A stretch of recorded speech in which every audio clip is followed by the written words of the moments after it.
नमस्कार दोस्तों, मैं करण चौरसिया आपका एक बार फिर से स्वागत करता हूं हमारे YouTube channel easy learning for you पे। आज हम हमारा नया टॉपिक मेमोरी के बारे में पढ़ेंगे, जो कि CPU के अंतर्गत ही जो सिस्टम यूनिट है उसके अंतर्गत आता है। तो देखिए, शुरू करते हैं अपना टॉपिक शुरू करने से पहले यदि आपने हमारे YouTube चैनल को सब्सक्राइब नहीं किया है अभी तक, तो हमारे YouTube चैनल को सब्सक्राइब करें और नोटिफिकेशन वाले जो बेल आइकन है उसको ऑन करें, ताकि हमारे लेटेस्ट वीडियो आपको मिलते रहें। तो देखिए, मेमोरी जिस प्रकार से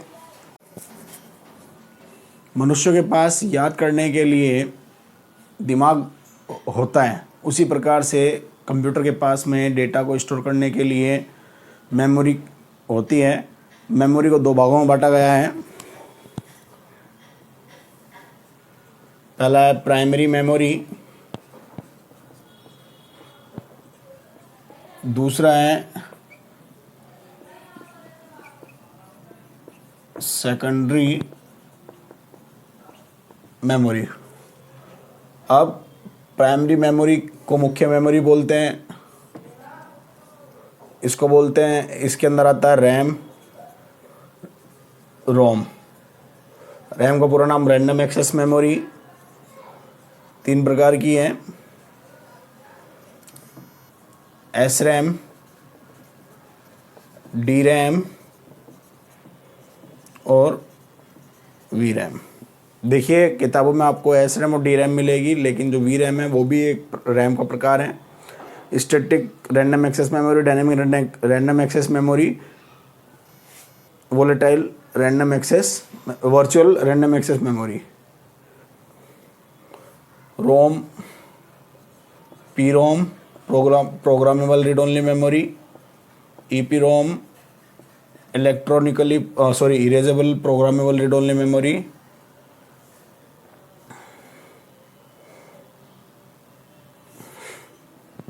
और एक होती है EEP ROM, electronically erasable programmable read only memory. तो देखिए दोस्तों, ये 3 आपको किताबों में मिलती है, लेकिन एक और होती है जो कि सबसे पहले बनी थी। जो सबसे पहले बनी थी उसका नाम है मास्क्रोम। सबसे पहले नंबर पे ये बनी थी मास्क्रोम। फिर बात करते हैं अपन सेकेंडरी मेमोरी या एक्जुलरी मेमोरी, सहायक मेमोरी। तो सेकेंडरी मेमोरी में 2 चीज़ें आपको याद रखनी है।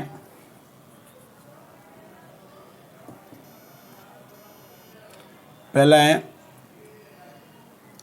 2 प्रकार के मेथड हैं इसके अंदर डेटा को एक्सेस करने के। सीरियल एक्सेस मेथड और डायरेक्ट एक्सेस मेथड। देखिए, सीरियल एक्सेस मेथड के अंदर केवल एक ही आता है, जिसको बोला जाता है magnetic tape. Serial access method में मैग्नेटिक टेप आता है। डायरेक्ट एक्सेस मेथड में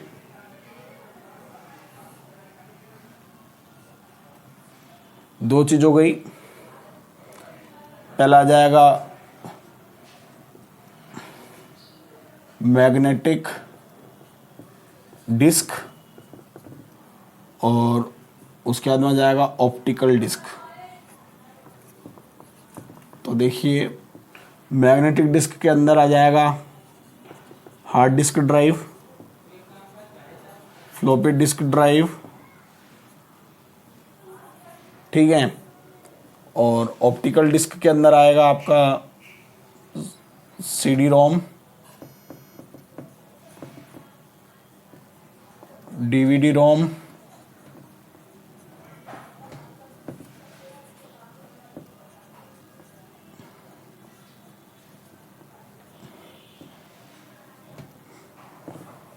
पेन ड्राइव,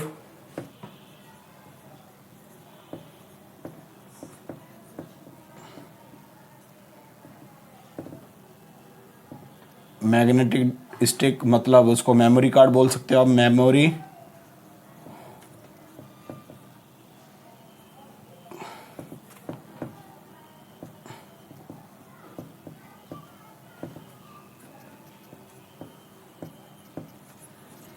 मेमोरी कार्ड। तो ये देखिए दोस्तों, ये अपना मेमोरी और उसके प्रकार हो गए। अब अपन देख लेते हैं कि सीरियल एक्सेस मेथड क्या होता है। तो देखिए, मानिए ये एक टेप है, मैग्नेटिक टेप, ठीक है। इस मैग्नेटिक टेप में क्या होता है, डेटा को क्रम में स्टोर किया जाता है। तो देखिए, ये अपना 4 गाने हैं, 1 2 3 4। अपन चौथे गाने को चलाना चाहते हैं, तो सबसे पहले अपन पहले को चलाएंगे, फिर दूसरे को, फिर तीसरे को, उसके बाद में चौथे को, ठीक है। लेकिन जो डायरेक्ट एक्सेस मेथड है, डायरेक्ट एक्सेस मेथड में क्या होता है, मानिए हार्ड डिस्क है, इसके 5वीं लोकेशन पे डेटा पड़ा हुआ है। अपन को डायरेक्ट 5वीं लोकेशन वाले डेटा को उठाना है, तो अपन एड्रेस के आधार पे क्या करेंगे, डेटा को डायरेक्ट खोजेंगे। तो ठीक है, अपन को एक एक करके ढूंढने की जरूरत नहीं है, अपन डायरेक्ट ही 5वें नंबर पे जाके डेटा को ढूंढ के और निकाल लेंगे, ठीक है।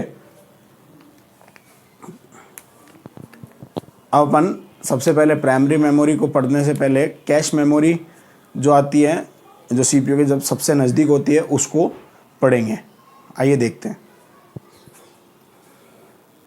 आज अपन कैश मेमोरी की बात करते हैं। देखिए, सीपीयू में टेम्परेरी डेटा को कैश में रखा जाता है और कैश से ही लिया जाता है, ठीक है। ये सीपीयू है, यहाँ पे ये कैश मेमोरी है, और किसके रूप में है, एक चिप के रूप में, ठीक है।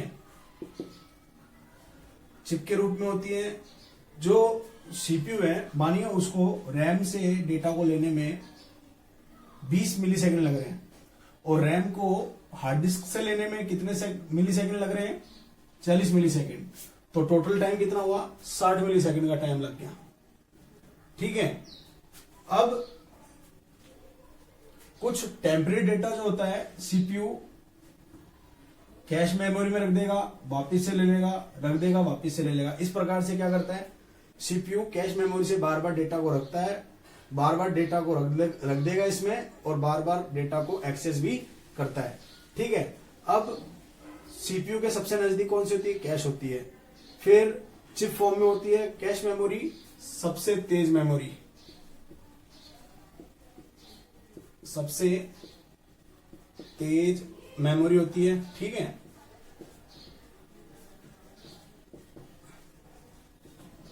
जो कि सीपीयू के करीब होती है। तो आपसे अगर क्वेश्चन पूछ ले कैश मेमोरी कंप्यूटर की सबसे तेज मेमोरी है, तो आपको बताना है कैश मेमोरी। अगर आपसे पूछ ले कंप्यूटर में सबसे तेज कौन होता है, तो होता है रजिस्टर, ठीक है। फिर एक्सेस टाइम जो होता है ना, एक्सेस टाइम 2 से 10 नैनो सेकंड होता है।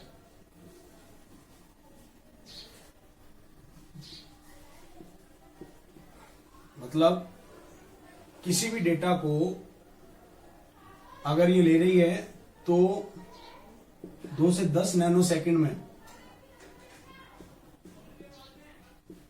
ये उस डेटा को पूरा एक्सेस कर लेती है, ठीक है, होता है। एक चीज और कि जो कैश मेमोरी है, ये पहले से ही सीपीयू में जो मदरबोर्ड होता है, मदरबोर्ड के अंदर सीपीयू के पास में पहले से ही लगी हुई होती है, ठीक है। इसलिए मैंने यहाँ पे लिखा है चिप के रूप में होती है। आइए अपन आगे की बात करें। सबसे पहले अपन बात करते हैं प्राइमरी मेमोरी की, ठीक है। तो देखिए फ्रेंड्स, प्राइमरी मेमोरी, जिसको अपन मुख्य मेमोरी भी कहते हैं, यह सीपीयू की इंटरनल मेमोरी भी कहलाई जाती है। मतलब ये सीपीयू के, मतलब जो आपका मदरबोर्ड है, मदरबोर्ड पे ये लगती है, ठीक है। और आपके जो सीपीयू जिसको आप बोलते हैं आम भाषा में, उसके अंदर मदरबोर्ड पे ये लगी होती है। इस कारण से इसको इंटरनल मेमोरी भी कहा जाता है। इसमें सभी आंकड़े बाइनरी संख्या के रूप में स्टोर होते हैं। मतलब इसके अंदर जो आंकड़े होते हैं, जो डेटा होता है, वो 0 और 1 के रूप में स्टोर होता है। ये 2 प्रकार की होती हैं, एक होती है रैम, एक होती है रोम, ठीक है। तो अभी अपन देखते हैं रैम को, जिसका पूरा नाम है रैंडम एक्सेस मेमोरी। मुख्य मेमोरी होती है कंप्यूटर की रैंडम एक्सेस मेमोरी, सबसे ज़्यादा प्रयोग में आने वाली मेमोरी होती है। ठीक है, यह अस्थायी मेमोरी होती है। मतलब यदि आप कंप्यूटर पर काम कर रहे हैं और एकदम से आपके कंप्यूटर की लाइट चली गई तो क्या होगा, जो भी डेटा है वो सारा का सारा नष्ट हो जाता है, रैम में पड़ा हुआ डेटा। इस कारण से इसको बोला जाता है अस्थायी मेमोरी या फिर वोलेटाइल मेमोरी। ठीक है, ये एक सेमीकंडक्टर मेमोरी है जो फ्लिप फ्लॉप से मिलकर बनी होती है। ठीक है, ये 3 प्रकार की है। पहला है SRAM, static random access memory, ये फ्लिप फ्लॉप से मिलकर बनी होती है। ठीक है, तथा इसकी रिफ्रेश रेट जो होती है वो कम होती है, मतलब कम रिफ्रेश होती है ये। दूसरा है अपना DRAM का पूरा नाम होता है डायनेमिक रैंडम एक्सेस मेमोरी, ये जल्दी जल्दी रिफ्रेश होती है, मतलब इसकी जो गति है रिफ्रेश होने की वो SRAM से अधिक होती है। तीसरी अपनी VRAM, volatile random access memory. देखिए आपको किताबों में जो है वो आपको SRAM और DRAM मिलेगी, लेकिन तीसरी एक और होती है रैम जिसका नाम होता है volatile random access memory. Networking device में हार्ड डिस्क के रूप में इसको काम में लिया जाता है। ठीक है, आइए अब अपन बात करते हैं अपने दूसरी मेमोरी जिसका नाम है रोम। ये भी प्राइमरी मेमोरी के अंदर ही आती है। तो देखिए दूसरा प्रकार है हमारा रीड ओनली मेमोरी। इसमें स्टोर डेटा को डिलीट नहीं किया जा सकता है, ये स्थायी मेमोरी है। स्थायी मेमोरी से आशय है ऐसी मेमोरी जिसमें डाले गए डेटा को हटाया नहीं जा सकता। मतलब यदि आप कंप्यूटर पे काम कर रहे हैं और आपका एकदम से लाइट चली जाती है, कंप्यूटर बंद हो जाता है, तो कंप्यूटर के बंद होने के बाद भी इसमें डेटा रहता है। जबकि जो रैम थी उसमें कंप्यूटर बंद हो गया किसी भी कारण से तो जो डेटा है वो साफ हो जाता है। ठीक है, इसमें कंप्यूटर को चालू करने वाले प्रोग्राम और सेटिंग होती है, मतलब जो कंप्यूटर को चालू करने वाले जो प्रोग्राम्स होते हैं तथा उनसे संबंधित जो सेटिंग्स होती है वो सारी की सारी किसमें होती है, रोम में। अगर इसके उदाहरण की बात करें तो बायोस इसका उदाहरण है। ठीक है, रोम का उपयोग स्वचालित मशीनों, खिलौनों आदि में भी किया जाता है। ठीक है, अब रोम के प्रकार देखिए, पहला है PROM, programmable read only memory, मतलब डेटा को एक बार लिखकर बार बार पढ़ा जा सकता है। EPROM, erasable programmable read only memory, नाम से पता चल रहा है डेटा को मिटाया भी जा सकता है। ठीक है, और जो डेटा को मिटाने के लिए किसका प्रयोग किया जाता है, पराबैंगनी किरणों का। फिर बात करें EPROM, electronically erasable programmable read only memory, इसमें डेटा को विद्युत तरंगों के माध्यम से डिलीट किया जा सकता है। अब देखिए, अब एक टेक्नोलॉजी है जो कि PROM से भी पहले बनी थी। एक रोम ऐसी है जो PROM से पहले बनी थी, देखिए, जिसका नाम है मास्क रोम। अच्छा, ये मास्क रोम क्या है, इसमें डाले गए डेटा को कभी भी डिलीट नहीं किया जा सकता है। सबसे पहले जो काम में आती थी रोम वो थी मास्क रोम, उसके बाद में PROM आई, उसके बाद में EPROM आई, उसके बाद में EEPROM आई। ठीक है, तो इस प्रकार से अपना ये रोम वाला टॉपिक भी कंप्लीट होता है।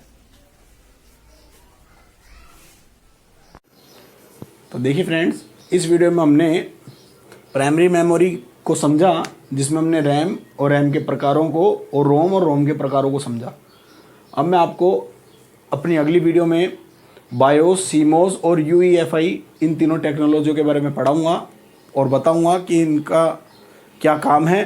ठीक है, अगर आपको मेरा ये वीडियो पसंद आया है तो इसे लाइक करें, अपने दोस्तों के साथ ज़्यादा से ज़्यादा शेयर करें, और यदि आपने अभी तक इस चैनल को सब्सक्राइब नहीं किया है तो इस चैनल को सब्सक्राइब करें। धन्यवाद।